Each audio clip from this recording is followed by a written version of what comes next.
نحمده ونصلي على رسوله الکریم اما بعد۔ ترجمے والے قرآن پاک کا صفحہ نمبر 963، 26واں پارہ، سورہ حجرات، دوسرا رکوع، آیت نمبر 11 اور 12۔ اعوذ باللہ من الشیطان الرجیم، بسم اللہ الرحمن الرحیم۔ يا أيها الذين آمنوا لا يسخر قوم من قوم عسى أن يكونوا خيرا منهم ولا نساء من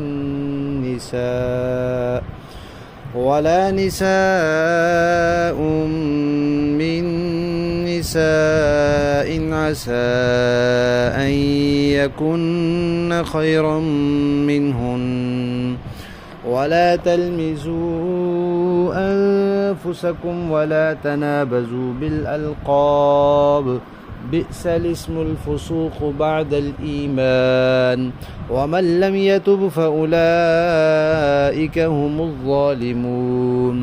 يا أيها الذين آمنوا اجتنبوا كثيرا من الظن إن بعض الظن إثم ولا تجسسوا ولا يغتب بعضكم بعضا أيحب أحدكم أن يأكل لحم أخيه ميتا فكرهتموه واتقوا الله إن الله تواب رحيم۔ صدق اللہ العظیم۔ پچھلی آیت میں اس بات کا تذکرہ تھا کہ دو آدمیوں کے، دو گروہوں کے، دو فریقوں کے درمیان جھگڑا ہو جائے تو صلح کرواؤ۔ ایمان والے آپس میں بھائی ہیں اور بھائیوں کے درمیان صلح کرائی جاتی ہے، لڑائی کو تیلی نہیں لگائی جاتی، بھڑکائی نہیں جاتی۔ اب آگے کچھ وہ چیزیں بیان فرما رہے ہیں جو لڑائی کا سبب بنتی ہیں اور جو معاشرے کو بگاڑتی ہیں۔ تو 2 آیات میں 6 چیزیں بیان فرمائی جن سے منع کیا۔ اسلام جو ہے وہ ایک دین فطرت ہے اور ایک جامع اور آفاقی اور مکمل نظام حیات ہے۔ پوری زندگی کے بارے میں رہنمائی فراہم کرتا ہے، دنیا کے ہر انسان کے بارے میں اور اس انسان کی زندگی کے ہر پہلو کے بارے میں، کسی چیز میں ان کو لاوارث نہیں چھوڑتا۔ اور صرف لفظی ہدایات نہیں، صرف ناصحانہ مشورے نہیں، بلکہ اسلام نے ایک جامع ترین نظام العمل دے دیا ہے۔ اس کو اگر نافذ کیا جائے اور اس کے مطابق زندگی گزاری جائے تو معاشرے میں بڑا امن ہوتا ہے، خوشحالی ہوتی ہے۔ تو اس صورت میں جو معاشرتی آداب بیان کیے ہیں ان میں سے ایمان والوں کے درمیان جو باہمی رشتہ ہے، اخوت کا اور بھائی چارے کا، اس پر زور دیا ہے۔ اور نظریاتی رشتہ جو ہوتا ہے وہ جسمانی رشتے سے زیادہ مقدم ہوتا ہے۔ ایک تو ہے جس کو اللہ نے ہمارا خونی بھائی بنایا ہے، اور ایک وہ ہے جو ہمارا دینی بھائی ہے۔ جیسے خونی رشتے والوں کا والد ہے، ایسے ہی روحانی اور اسلامی اور فکری اور نظریاتی رشتے والوں کے والد نبی پاک صلی اللہ علیہ وسلم ہے۔ تو جو رشتہ نبی پاک کے واسطے سے ہے وہ زیادہ قوی ہے، زیادہ مضبوط ہے۔ تو اسلام نے اخلاقیات کا ایک بہترین نظام دیا ہے اور ہر ایسی چیز سے منع کر دیا جو جھگڑے کا باعث ہو، جس سے کسی کا دل دکھے، جس سے آپس میں نفرت اور کدورت پیدا ہو، جو بھائی چارے والے اور اخوت والے رشتے میں رکاوٹ بنے اور ان کے دلوں کو ایک دوسرے سے میلا کرے۔ کوئی بد زبانی ہو، بد اخلاقی ہو، دوسرے کو نیچا دکھانا ہو، ہر ایسی چیز سے منع کیا ہے۔ اور اس میں سب کو برابر کیا ہے، امیر ہو، غریب ہو، اونچے خاندان کا ہو، نیچے خاندان کا ہو، سفید ہو، سیاہ ہو، سب کو برابر کیا ہے۔ البتہ جہاں ضرورت پڑتی ہے وہاں گنجائش رکھیے، مظلوم کے لیے گنجائش رکھیے وغیرہ، جیسا کہ ابھی آئے گا۔ تو 6 چیزیں ہیں جن سے منع کیا ہے۔ پہلی چیز ہے مذاق اڑانا۔ تو دیکھیں، ایک ہوتا ہے مزاح کرنا، وہ ہوتا ہے خوش کرنے کے لیے، ہنسی کے لیے، کہ جس سے مذاق کیا جا رہا ہے وہ خوش ہوگا، چاہے وقتی طور پہ کبھی تھوڑی سی پریشانی ہوتی ہے، لیکن جیسے ہی حقیقت معلوم ہوگی تو خوش ہو جائے گا اور ہنسنے لگے گا۔ تو دوسرے کا دل خوش کرنا ہوتا ہے مزاح کرنا۔ اور ایک ہوتا ہے مذاق میں ٹالنا، کہ کسی سے کوئی غلطی ہو گئی، کوئی کوتاہی ہو گئی، جب اس کو اس پر تنبیہ کی جا رہی ہے تو وہ مذاق میں ٹال رہا ہے، یہ بھی بری بات ہے۔ یہ تو اس کو اس غلطی پر شرمندہ ہونا چاہیے اور احساس کرنا چاہیے۔ جو مذاق میں ٹالتا ہے وہ بے حس ہو جاتا ہے پھر۔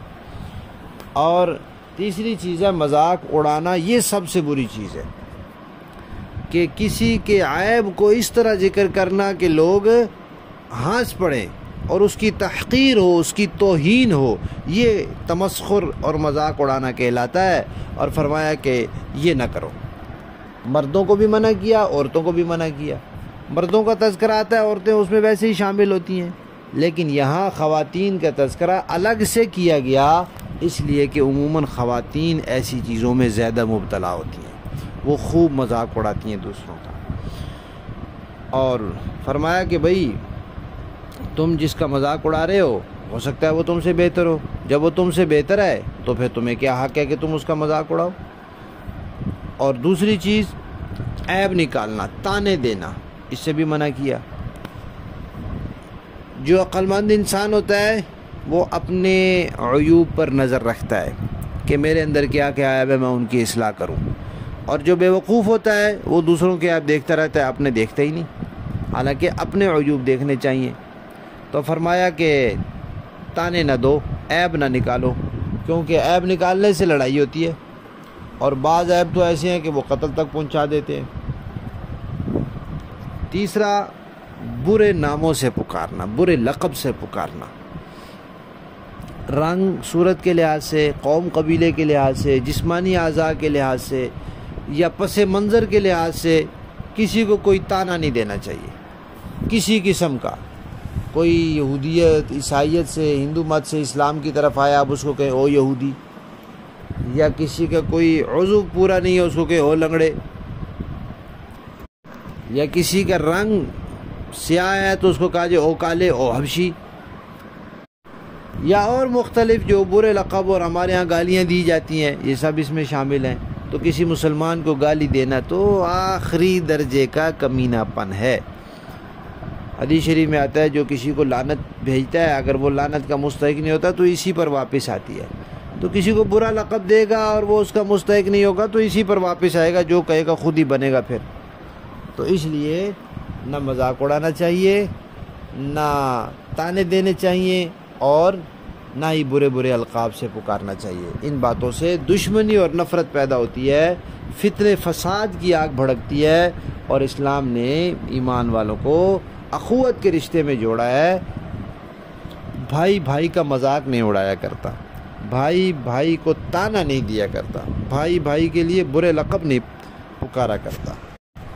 اور دوسری آیت میں 3 مزید چیزیں بیان فرمائی۔ ایک تو بدگمانی کرنا، کہ کسی سے جب اختلاف ہو جاتا ہے، لڑائی ہو جاتی ہے، جھگڑا ہو جاتا ہے، تو پھر اس کی ہر بات میں برا ہی پہلو نظر آتا ہے، اس کی کوئی بات صحیح لگتی ہی نہیں، تو یہ بدگمانی ہے۔ تو فرمایا بہت سی بدگمانیوں سے بچو۔ گمان تو ہر قسم کے ہوتے ہیں، اچھے بھی ہوتے ہیں، برے بھی ہوتے ہیں۔ جو اچھے گمان ہیں وہ کرنے چاہیے، جو برے گمان ہیں ان سے بچنا چاہیے۔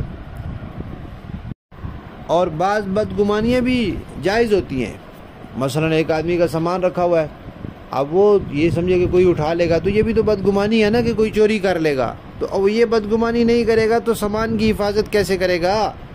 اب یہ بدگمانی کرے گا کہ بھئی ہو سکتا ہے کوئی یہاں سے چوری کر لے، تو اس کی حفاظت کرے اور حفاظت کا انتظام کرے، تو اس میں کوئی حرج نہیں۔ لیکن اگر مقدس شخصیات کے بارے میں کوئی بدگمانی کرے تو یہ انتہائی غلط ہے۔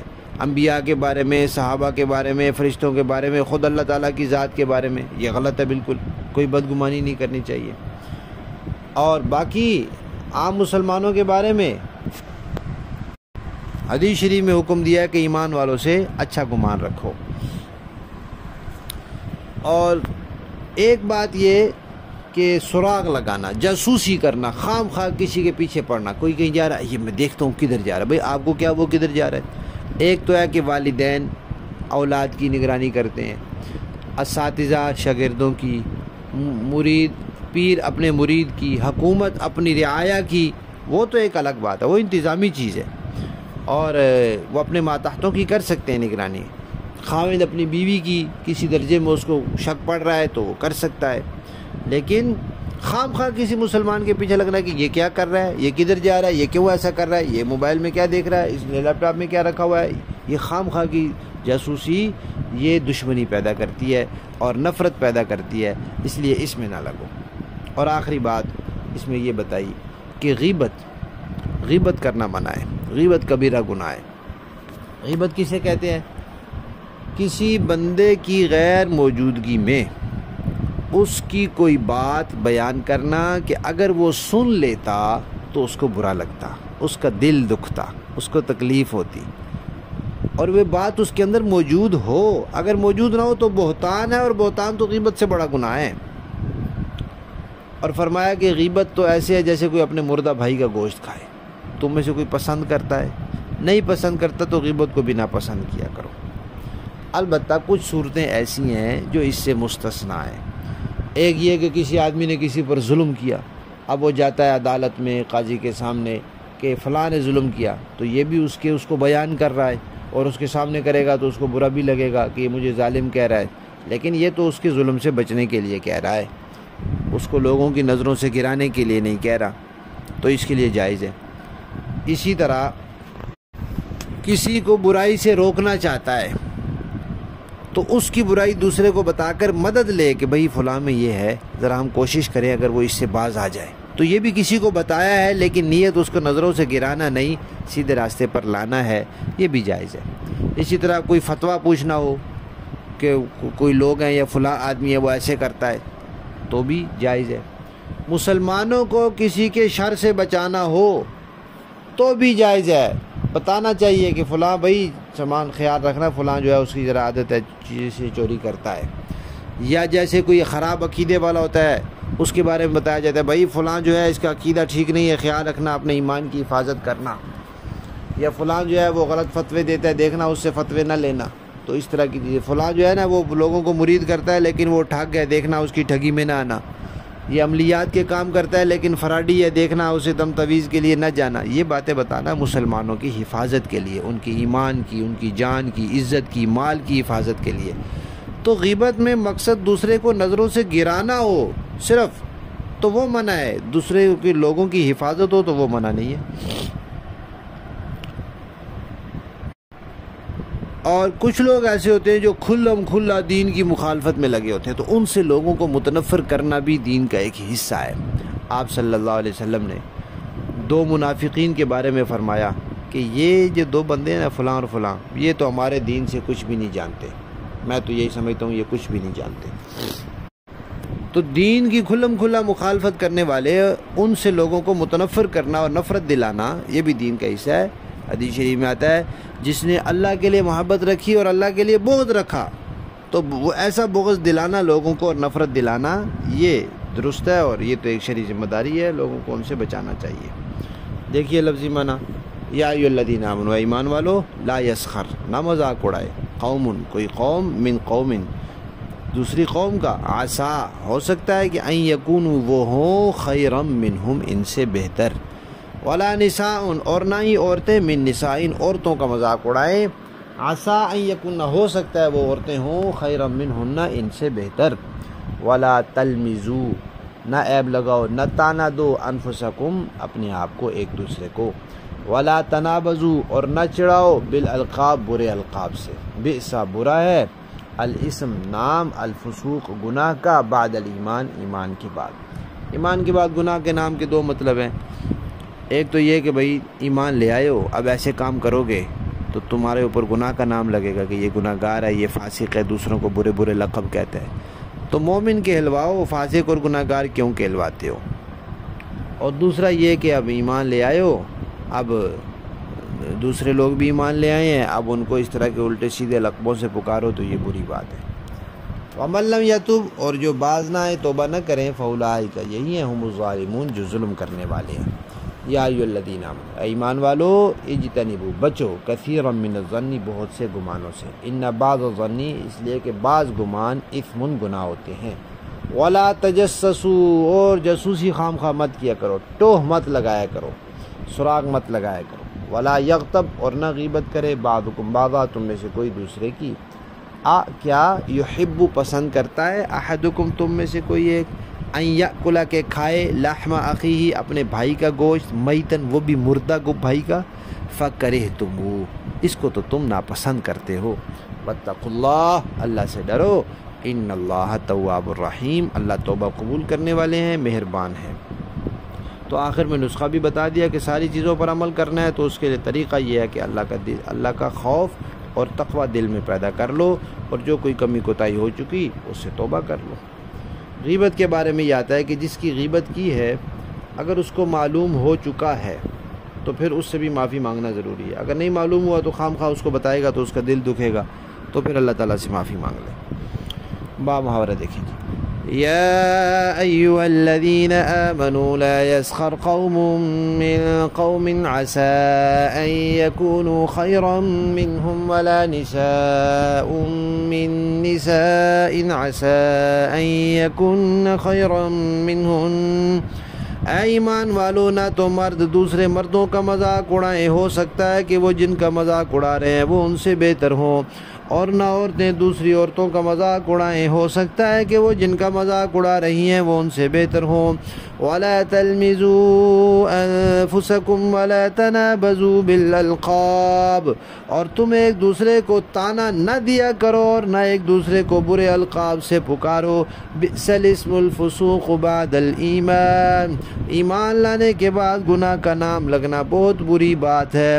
وَمَن لَّمْ يَتُبْ فَأُولَٰئِکَ هُمُ الظَّالِمُونَ، اور جو لوگ ان باتوں سے باز نہ آئے تو وہ ظالم لوگ ہیں۔ یا ایھا الذین آمنوا اجتنبوا کثیرا من الظن ان بعض الظن اثم ولا تجسسوا ولا یغتب بعضکم بعضا، ایمان والو، بہت سے گمانوں سے بچو، بعض گمان گناہ ہوتے ہیں، اور کسی کی ٹوہ میں نہ لگو، اور ایک دوسرے کی غیبت نہ کیا کرو۔ ایحب احدکم ان یأکل لحم اخیہ میتا فکرہتموہ، کیا تم میں سے کوئی یہ پسند کرے گا کہ وہ اپنے مرے ہوئے بھائی کا گوشت کھائے، اس سے تو تم خود نفرت کرتے ہو۔ واتقوا اللہ، اور اللہ سے ڈرو، ان اللہ تواب الرحیم، بے شک اللہ بڑا توبہ قبول کرنے والا، بہت مہربان ہے۔ صدق اللہ العظیم۔